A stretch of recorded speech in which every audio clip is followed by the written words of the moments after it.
Shalom, everyone. Bearer of bad news here again. This is sort of a continuation to my previous video.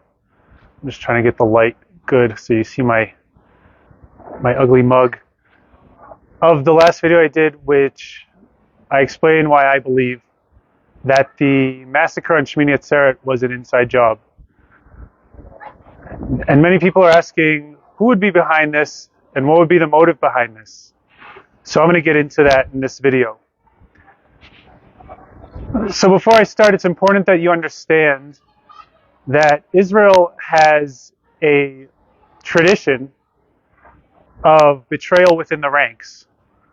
By the way, it's not just the modern state of Israel. During the Second Temple period, the Jewish people had a huge problem with collaborators to the Roman Empire. And collaborators have been a problem in the Israeli government since the founding of the state. The first example, of course, if any of you know about, is the Altalena. I'll just kind of summarize what happened.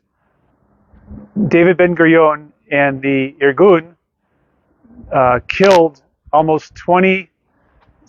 David Ben-Gurion and the Haganah killed almost 20 Irgun fighters and arrested hundreds of them, and blew up a weapons shipment that was intended for them. The only crime of the Irgun was they were trying to bring weapons to help protect Israel and liberate it as a free country. And the thanks they got was that the Irgun, led by Ben-Gurion, who later regretted what he did, killed the Lehi members, who were the underground fighters, arrested them, blew up their shipment, which completely put them at a major disadvantage during the War of Independence. This was all in the service of Her Majesty, the United Kingdom. So that's the first example. But the most daunting example of collaborators and betrayal and an inside job is the Yom Kippur War. So for those of you who don't know what actually happened in the Yom Kippur War, I'll summarize it for you the best I could.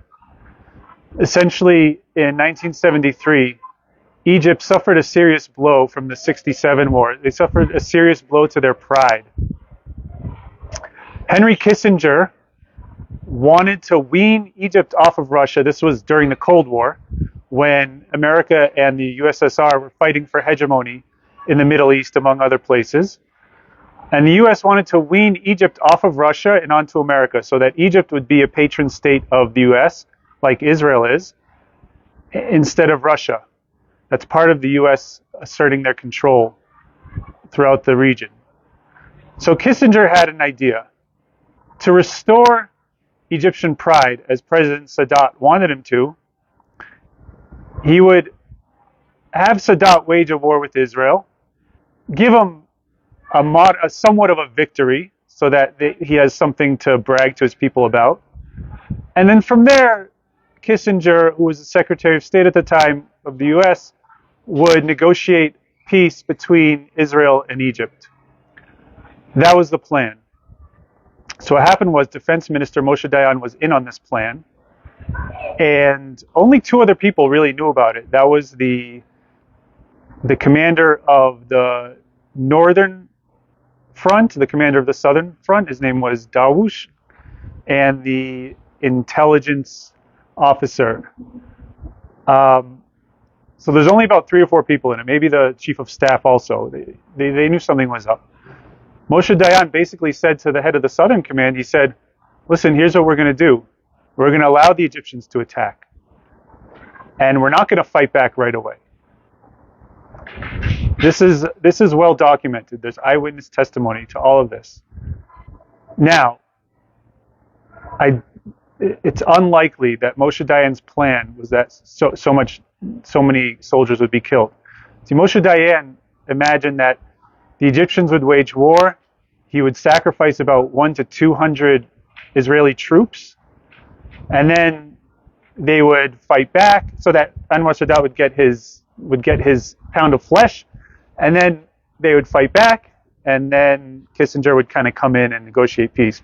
And so what happened was things got a little out of control, and 2,500 soldiers ended up getting killed by the Egyptian advance because Moshe Dayan refused to stop it. I'm not saying that was his original intention, but even sacrificing one Israeli soldier to what? Make peace with a country you just defeated so that America can be there, so that they can be America's patron state? Anyways, so Israel is not new to betrayal within the ranks. There's nothing new in Israel whereby there's nothing new in Israel when it comes to betrayal and inside jobs. It's a tradition that goes back a long time ago. If America needs something, Israel provides it. There's a lot of people that theorize that the Yemenite babies that were kidnapped in the 50s, this is an actual scandal. I suggest you look it up. It's really, really disturbing. Were sold to America for nuclear experiments. If an American pharmaceutical company needs to test vaccines out, Israel is at their behest. And the government has no problem basically forcing its people to test out these vaccines, which is why the CEO of Pfizer called Israel the world's lab. So, as shocking and disturbing as it is to say that what happened on Shmini Atzeret on Saturday, the massacre, was an inside job is not so far-fetched. It's something that is hardwired into Israel's leadership throughout the country's history. Now we get into the question of what's the motive and who might be behind it. Now this is where things get complicated. I have a lot of theories. Of course, I don't know. I'm not claiming to know. But I have some theories, and you can obviously tell me what you think. So we need to start with a guy named Ehud Barak. Ehud Barak is a monster, and I've served under him when he's a former defense minister. He was also the prime minister of Israel, and he's also a very close confidant of Jeffrey Epstein. If you want a little window into his character, he's the one who refused to support to give support to troops when they pulled out of Lebanon. He pulled out of Lebanon basically with Israel's tail between their legs, and he's the one who allowed a Druze soldier named Matat Yusuf to bleed to death in Joseph's tomb and refused to do what it takes to evacuate him. Ehud Barak is a monster, in my opinion. Now, Ehud Barak has said publicly, so for those of you, I'll back up a little bit more.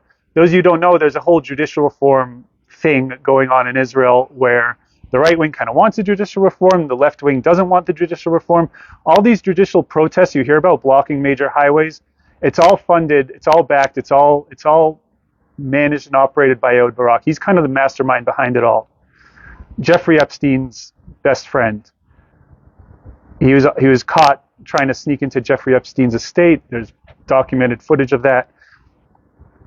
So Ehud Barak said publicly, he called for a civil war over this thing. He called for a civil war over the judicial reform. Okay? No Israeli leader has ever done that. So it's obvious that Ehud Barak is willing to do whatever it takes to bring down the Netanyahu government. It's something he's been obsessed with for decades. Now, again, everything I'm saying is pure speculation. Just let's make that clear. Israel's defense minister now is Yoav Gallant. Yoav Gallant happens to be the only person in the entire coalition who voted against the judicial reform. So a possibility is that Ehud Barak got a hold of Yoav Gallant and somehow orchestrated a way for Hamas to invade Israel untouched. Does that mean that they wanted children to be kidnapped and women to be kidnapped and over 1,000 people killed? No, that doesn't mean that. That's not what that means.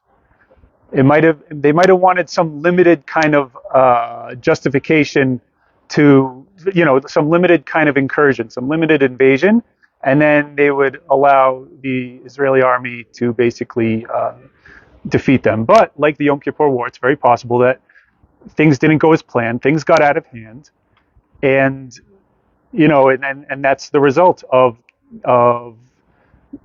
sacrificing your civilians. By the way, sacrificing civilians is not just something that happened in the Yom Kippur War. The Israeli government and the media often talk about Israelis as sacrifices. During the Oslo Accords, when buses were blowing up every day in Tel Aviv, the media and the government would always say, "Oh, those are sacrifices for peace." So the Israeli government basically sees us as sacrificial lambs that can be sacrificed at will when it's convenient for them. So again, I'm not saying that's exactly what happened, but that's certainly a possibility. And as you know, the Yom Kippur War, there was only a few people who were privy to what happened. Dadush, who was the head of the Southern Command, actually wanted to assassinate Moshe Dayan after what happened, because he basically took the blame for an inside job that he didn't want any role in. And so that's one possibility. And now I believe that the Americans,